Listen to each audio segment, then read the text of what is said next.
Dear students, myself Dr. Ashish Garg, Associate Professor in Chemistry, SEET, R.N. Ruia Government College, Ramgarh Shekhawati, district Sikar, Rajasthan. बच्चों BSc part second organic chemistry में हमने topic start किया हुआ है alcohols, right. और alcohols में this is the 22nd part. ये हम इसका 22वां पार्ट अध्ययन करेंगे। देखिए बच्चों, हमने 21st पार्ट में स्टार्ट किया था सिंथेटिक मेथड्स। ग्लिसरॉल का हम लेबोरेटरी में या इंडस्ट्रियली हम किस प्रकार सिंथेसिस करते हैं, ये हमने स्टार्ट किया था। मैंने 21st पार्ट में एक मेथड बताया था कि शुगर के फर्मेंटेशन से किस प्रकार ग्लिसरॉल तैयार किया गया था, राइट। यहां देखिए बच्चों, क्या है कि मैंने एक मेथड आपको बता दिया था। बेसिकली ये जो असंतृप्त हाइड्रोकार्बन प्रोपीन है, अनसैचुरेटेड हाइड्रोकार्बन, ये मिलता है पेट्रोलियम के भंजक आसवन से। इसको जब हम पेट्रोल को बहुत ज्यादा गर्म करते हैं तो अलग अलग, यानी पेट्रोलियम जो होता है वो अपने कंटेंट्स में, अवयवों में टूट जाता है। तो जब पेट्रोल का हम भंजक आसवन का मतलब है कि पेट्रोल को हम बहुत हाई टेम्परेचर पे हीट करते हैं तो ये प्रोपीन फॉर्मेशन होती है। यहां पर पेट्रोलियम से जो प्रोपीन बनती है उससे हम ग्लिसरॉल किस तरह से प्राप्त करते हैं। तो मैंने एक मेथड आपको मैंने बताया है इसका 21 पार्ट में। तो this is the second part, second method. मैं 21 में जो मैंने बताया था सिंथेटिक मेथड, उसका सेकंड मेथड यहां पर बता रहा हूं। हम उसी को यहां पर कंटिन्यू कर रहे हैं। This is the propene. Propene को हमने क्लोरीन की प्रेजेंस में गर्म किया, अप्रोक्सीमेट 500 डिग्री सेंटीग्रेड। तो यहां पर क्या होता है कि यहां पर ये जो मिथाइल ग्रुप होता है, इस मिथाइल ग्रुप का हाइड्रोजन Cl से रिप्लेस होता है एंड फॉर्मेशन ऑफ, इसको हम ये कह सकते हैं बच्चों, इसके 1 2 3, this is 3 chloro 1 propene, right. This is 3 chloro 1 propene, 1 2 3। Numbering हम यहां इधर से स्टार्ट करेंगे क्योंकि फंक्शनल ग्रुप इस तरफ है बच्चों। इस जब क्लोरोप्रोपीन का हम हाइपोक्लोरस एसिड के साथ रिएक्शन कराते हैं तो हमें यहां पर दो तरह के प्रोडक्ट मिलते हैं।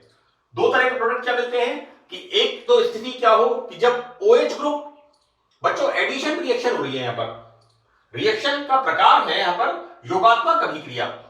तो ये OH ग्रुप इस कार्बन पर और Cl इस कार्बन पर, एक तो संभावना ये है। दूसरा कि OH ग्रुप इधर सॉरी मैं इसको बताऊं, यहां ये HOCl का योग कहां पर होगा, डबल बॉन्ड पर। तो एक संभावना तो क्या है कि OH समूह इस कार्बन के ऊपर जुड़े और Cl इस कार्बन पर जुड़े। सेकंड पॉसिबिलिटी क्या है कि OH समूह इस टर्मिनल कार्बन पे जुड़े और Cl यहां पर जुड़े, लाइक दिस। तो हमें यहां पर दो तरह के, राइट, हमें दो तरह के यहां पर उत्पाद मिलते हैं। हम जब इनका कैल्शियम ऑक्साइड की प्रेजेंस पे इसको गर्म करते हैं, इसको जब हम गर्म करते हैं यहां पर इन द प्रेजेंस ऑफ, ये बच्चों साइन है हीट करने का। तो कैल्शियम ऑक्साइड की प्रेजेंस पे गर्म करने पर बच्चों यहां पर बनता है oxirane. This is ethylene oxide, right. This is the substituted ethylene oxide, ये सब्स्टिट्यूशन इसके अंदर। This is the epichlorohydrin. इनको हम कहते हैं बच्चों इथाइलिन ऑक्साइड या ऑक्सीरेन। तो हमको यहां पर ये बच्चों यहां पर like this, removal of this, like this और लाइक दिस, इस तरह से हमें यहां पर ये this is and formation of this, name of the this compound is epichlorohydrin. Epichlorohydrin की रिएक्शन हम किससे करा रहे हैं, NaOH से। या फिर मैं आपको ये बता दूं कि हम इसका हाइड्रोलाइसिस, एल्कलाइन हाइड्रोलाइसिस, राइट। तो यहां क्या होगा, same way this is the HOH। तो दोनों पॉसिबिलिटीज हैं बच्चों। यहां पर देखिए, suppose this electron shifted here, यहां पर बच्चों ये प्लस होगा, ये माइनस होगा, राइट। तो यहां पर क्या होगा, this shifted here and this hydrogen shifted here like this। यहां पर ये रिंग टूटेगी और टूट करके यहां पर फॉर्मेशन होगा ग्लिसरॉल का। तो this is the second method. Now the third method, देखो बेटा, ये जो पहली रिएक्शन है ये मैंने ईथर्स एंड एपॉक्साइड में जो एपॉक्साइड रिंग बनती है उसके संश्लेषण में बताइए, है ना। यहां पर प्रोपीन कहां से हमें मिला? पेट्रोलियम के भंजक आश्रम से, राइट। यहां पर प्रोपीन जो मिलती है उसकी आधा मोल ऑक्सीजन और सिल्वर मेटल की प्रेजेंस में रिएक्शन कराते हैं तो हमें यहां पर मिलता है ऑक्सीरेन या epoxide, right. This is the Maithil epoxide या इसको कहते हैं इथाइलिन ऑक्साइड, राइट। इसका हम क्या करते हैं यहां पर बच्चों? ऑक्सीडेशन। अब ऑक्सीडेशन कहां पर होगा इसमें? इसका मिथाइल समूह का ऑक्सीडेशन, राइट। यहां पर मिथाइल समूह का ऑक्सीडेशन होगा और क्या बनेगा? CHO। मैं इसको अगर आपको यू फील डिस्कंफर्ट तो इसको हम ऐसे लिख देते हैं, इस रिएक्शन को ऐसे लिख देते हैं, चलिए और ज्यादा क्लियर हो जाएगा। 2 एंड दिस इज 3, एक ही बात है ना। और यहां पर इसको हम ऐसे लिख देते हैं,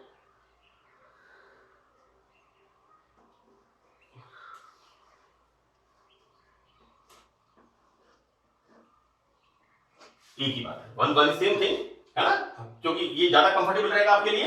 दिस इज प्रोपीन, आधा मोल ऑक्सीजन के साथ reaction in the presence of silver metal and formation of oxirane, right. इसका हम ऑक्सीडेशन कराते हैं तो ये मेथिल ग्रुप ऑक्सीडाइज होकर क्या बना रहा है? CHO group. Further this is the reduction, इसका हम अपचयन करते हैं तो देखो बेटा अपचयन कहां पर होगा? इस CHO पर and formation of this alcohol, aldehyde से बनेगा एल्कोहल। आगे हम क्या कर रहे हैं यहां पर? Same way, you know, this is the same way जैसे हम यहां पर कर रहे हैं। यहां पर क्या हो रहा है? यहां पर एक तो इसका रिप्लेसमेंट OH से एक और दूसरा CHOH and CH2OH, formation of glycerol. तो यहां पर बच्चों, यहां पर देखिए क्या होगा कि HOH, राइट। यहां पर बच्चों 3 मेंबर्ड रिंग, राइट। यहां पर this bond shifted here, when this bond shifted here, so that this H plus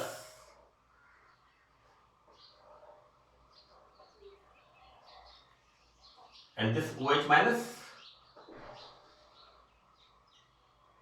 like this, so that this is the CH2OH, यानी ये गलत कर दी मैंने, यहां पर क्या गलती कर दी है? यहां पर दिस कार्बन इज पेंटावैलेंट, 1 2 3 4 5, अब ये सही है बिल्कुल। कोई भी एलिमेंट देखते समय nitrogen is the trivalent, oxygen is the bivalent, sulphur is the bivalent, carbon is the tetravalent. Valency का ध्यान रखें। यहां पर बच्चों फॉर्मेशन क्या हो जाएगा? CH2OH, CH2OH, CH2OH, CHOH and CH2OH। तो this is the formation of glycerol, right. तो ये बच्चों हैं सिंथेटिक मेथड कि हम लेबोरेटरी में किस प्रकार से ग्लिसरॉल को तैयार करते हैं। Now we start the physical properties. देखो बेटा, जैसे गाढ़ा शरबत आता है, रूह अफ़ज़ा या शरबत आज़म या जो भी हमारी शरबत आते हैं या चाशनी आती है या शहद बोलते हैं हम, जिस तरह से शहद गाढ़ा होता है बिल्कुल ग्लिसरॉल भी उसी तरह से। आप देखिए ग्लिसरीन जो हम लाते हैं, हम विंटर्स के अंदर स्किन मॉइस्चराइजर के फॉर्म में उसे यूज करते हैं। ग्लिसरीन में एक चिपचिपा पदार्थ होता है गाढ़ा, उसके अंदर हम 50% ग्लिसरीन और 50% या तो गुलाब जल मिक्स करते हैं, रोज वाटर, और उसके अंदर मिक्स करते हैं लेमन जूस, नींबू का रस, है ना, दोनों चीजें मिला करके। क्योंकि ये सब क्या होते हैं स्किन के लिए, विंटर्स में क्योंकि स्किन में खुश्की होती है, एंड ग्लिसरॉल क्या होता है, this is the trihydric alcohol, right. So it's good. मैं आपको एक बात बता दूं बच्चों, अभी कोविड का टाइम है और कोविड के टाइम में कॉमनली आइसोप्रोपेनोल तो है ही है। Isopropanol is used as a surgical spirit, किसी वुंड को साफ करना हो या सर्जरी में करना हो, देन सर्जिकल स्पिरिट हम यूज करते हैं, that is isopropanol, right. Even then one propanol, ethyl alcohol and methyl alcohol, ये भी कॉमनली यूज हो रहे हैं अभी प्रेजेंटली, क्योंकि ये सब के सब कैसे हैं, बहुत अच्छे जर्मिसाइड हैं, लेकिन आइसोप्रोपेनोल इज द बेस्ट वन। तो बेटा यहां पर क्या होता है कि ग्लिसरॉल कलरलेस होता है, इसकी डेंसिटी ज्यादा होती है, गाढ़ा होता है और स्वीट इन टेस्ट, स्वाद में ये मीठा होता है। इसका बॉइलिंग पॉइंट 290 डिग्री सेंटीग्रेड, बहुत ज्यादा होता है। इसलिए ग्लिसरॉल का जब हम डिस्टिलेशन करते हैं तो अंडर रिड्यूस्ड प्रेशर, जो डिस्टिलेशन असेंबली मैंने आपको बीएससी पार्ट सेकंड के अंदर acetyl chloride and acetic anhydride दोनों में मैंने ड्रॉ किए, आप देखिएगा कार्बोक्सिलिक एसिड के डेरिवेटिव्स, उसके अंदर दोनों के अंदर मैंने इसको ड्रॉ किया है। तो बच्चों करते क्या है कि अंडर रिड्यूस्ड प्रेशर जो असेंबली होती है उसकी एयर को सक कर लेते हैं और एक पर्टिकुलर प्रेशर मेंटेन करके, तो ये बॉइलिंग पॉइंट इसका कम हो जाता है ना। तो बॉइलिंग पॉइंट बहुत ज्यादा होता है, इसलिए इसका जब हम शुद्धिकरण करते हैं, प्यूरिफिकेशन करते हैं, वो करते हैं अंडर रिड्यूस्ड प्रेशर। बच्चों यह वाटर एंड एल्कोहल में सॉल्युबल होता है, right, and ether and chloroform में इनसॉल्युबल होता है। ग्लिसरॉल इज इनसॉल्युबल, यानी जो ऑर्गेनिक सॉल्वेंट्स होते हैं उनके अंदर ग्लिसरॉल इनसॉल्युबल होता है, क्योंकि ग्लिसरॉल में हाइड्रोजन बॉन्डिंग होती है ना। इसलिए बेटा ग्लिसरॉल के अंदर क्या होता है, 3 OH ग्रुप है, 1, 2, 3। तो यहां पर जो हाइड्रोजन बॉन्डिंग होती है वो बहुत ज्यादा प्रभावी होती है।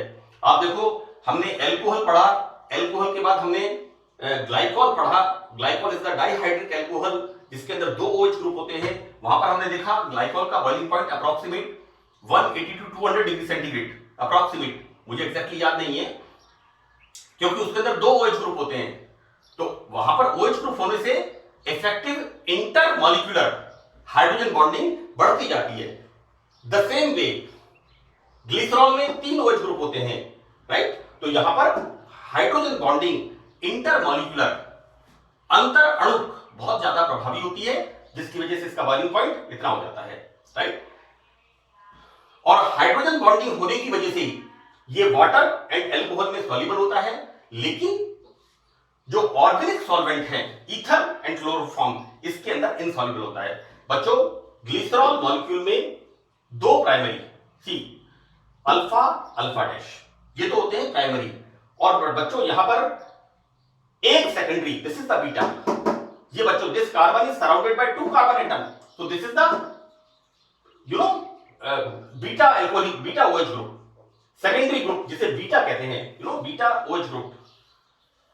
इसको ऐसे कर देते हैं, beta OH, alpha alpha dash OH, तो और ज्यादा क्लियर हो जाएगा। तो इस प्रकार से हम देखते हैं कि ग्लिसरॉल में अल्फा अल्फा डैश 2 तो प्राइमरी होते हैं OH ग्रुप, और एक सेकेंडरी जिसे हम कहते हैं beta group, beta OH group, एक होता है secondary alcoholic group. See this carbon is surrounded by 2 carbon atom, so this is the secondary alcoholic group, correct? Now we start chemical reactions of glycerol, correct? तो बेटा बिल्कुल simple सी बात है, यहां पर रिएक्शन विद सोडियम मेटल है ना, alcohol क्या बनाते हैं, एल्कोक्साइड्स। इसी तरह से मैंने ग्लिसरॉल में भी बताया था कि ग्लिसरॉल में 2 OH ग्रुप होते हैं, इसलिए ग्लिसरॉल के अंदर हम 2 सोडियम मेटल से रिएक्शन कराते हैं। यहां पर एक उन दोनों से हटकर की स्थिति है, क्या है कि सोडियम के साथ ग्लिसरॉल के दोनों प्राइमरी OH ग्रुप रिएक्शन करते हैं, जबकि ये सोडियम के साथ रिएक्शन, ये वाली रिएक्शन नहीं होती है। Secondary alcoholic group sodium metal के साथ कोई रिएक्शन नहीं करता। हम क्या कर देखते हैं यहां पर, जब सोडियम मेटल के साथ रिएक्शन कराते हैं देन फॉर्मेशन ऑफ एक primary OH group, then formation of monosodium salt, और उसके बाद जब हम सेकंड सोडियम के साथ रिएक्शन कराते हैं then formation of disodium salt, right. तो ग्लिसरॉल में दोनों primary alcoholic group sodium metal के साथ रिएक्शन करते हैं और सोडियम सॉल्ट का फॉर्मेशन करते हैं, और जब हम देखते हैं दिस इज अल्फा डैश, ये दोनों primary alcoholic group sodium metal के साथ रिएक्शन, पहले बनता है मोनोसोडियम सॉल्ट और उसके बाद हम और रिएक्शन कराते हैं, then further formation of disodium salt of glycerol. बच्चों नेक्स्ट रिएक्शन हाइड्रोजन हैलाइड्स। बच्चों हाइड्रोजन हैलाइड्स का मतलब है HCl, HI, HBr, right? And second, phosphorus halides. So we are using here phosphorus pentachloride, right? तो देखो बच्चों क्या हो रहा है कि जब ग्लिसरॉल की रिएक्शन HCl के साथ 110 डिग्री सेंटीग्रेड पर, बच्चों 110 डिग्री सेंटीग्रेड पर क्या होता है, HCl is the gas, right? यहां पर ग्लिसरॉल इज द लिक्विड। हम क्या करते हैं, HCl गैस को ग्लिसरॉल में प्रवाहित करते हैं। तो क्या होता है कि अल्फा बीटा ग्लिसरॉल मोनोक्लोरोहाइड्रिन। देखो बेटा, ग्लिसरॉल की रिएक्शन HCl के साथ टेम्परेचर कितना है, 110 डिग्री। तो क्या बन रहा है, this is alpha and beta. मैंने लिखा है alpha glycerol and beta glycerol, this is monochlorohydrin, right? यहां पर बच्चों मैंने इसको एक साथ लिखा है alpha beta. This is alpha and this is beta, this is glycerol monochlorohydrin, इसका फॉर्मेशन होता है। और जब हम ग्लिसरॉल में HCl गैस लंबे टाइम तक पास करते हैं तो बच्चों यहां पर क्या होता है, यहां पर दो तरह के प्रोडक्ट, एक मिलता है हमें अल्फा बीटा डाइक्लोरो सी। यहां पर बच्चों ये दोनों OH ग्रुप Cl से रिप्लेस होते हैं, तो फॉर्मेशन होता है यहां पर alpha beta dichloro and alpha alpha dash dichloro hydrin. यानी हमें दो तरह के यहां पर उत्पाद मिलते हैं जब हम ग्लिसरॉल में HCl गैस 110 डिग्री सेंटीग्रेड पर लंबे समय तक प्रवाहित करते हैं। इस प्रकार हमें मिलता है यहां पर alpha beta dichloro and alpha alpha dash dichloro hydrin. This is alpha beta dichloro hydrin, this is alpha alpha dash dichloro hydrin, right? तो ये होती है रिएक्शन HCl के साथ ग्लिसरॉल की। सेकंड हम देखते हैं कि जब ग्लिसरॉल की रिएक्शन PCl5 से कराते हैं, राइट? तो बेटा PCl5 is more stronger chlorinating agent than HCl। तो यहां पर क्या होता है, ये तीनों OH ग्रुप Cl से रिप्लेस हो जाते हैं और हमें क्या मिलता है, दिस इज ट्राइक्लोरोप्रोपीन। 1 2 3 हमें प्राप्त होता है 1 2 3 ट्राइक्लोरोप्रोपीन, राइट? तो बच्चों इस रिएक्शन को मैं अभी और कंटिन्यू करूंगा क्योंकि इसमें एक दो एग्जांपल्स और हैं, परीक्षा की दृष्टि से महत्वपूर्ण है और मेरी कोशिश है कि मैं, देखिए ये मेरा एफर्ट है, हो सकता है कोई चीज रह जाए, लेकिन मैं कोशिश ये कर रहा हूं कि चूंकि ये लेक्चर्स एक बार अभी रिकॉर्ड हो रहे हैं तो एक बार में जितना मैं मेरे एफर्ट्स इसमें डाल सकता हूं वो मैं करने की कोशिश कर रहा हूं। मुझे उम्मीद है कि आपको ये लेक्चर्स समझ में आएंगे और आप घर बैठे अपना अध्ययन जारी रख सकेंगे। Thank you.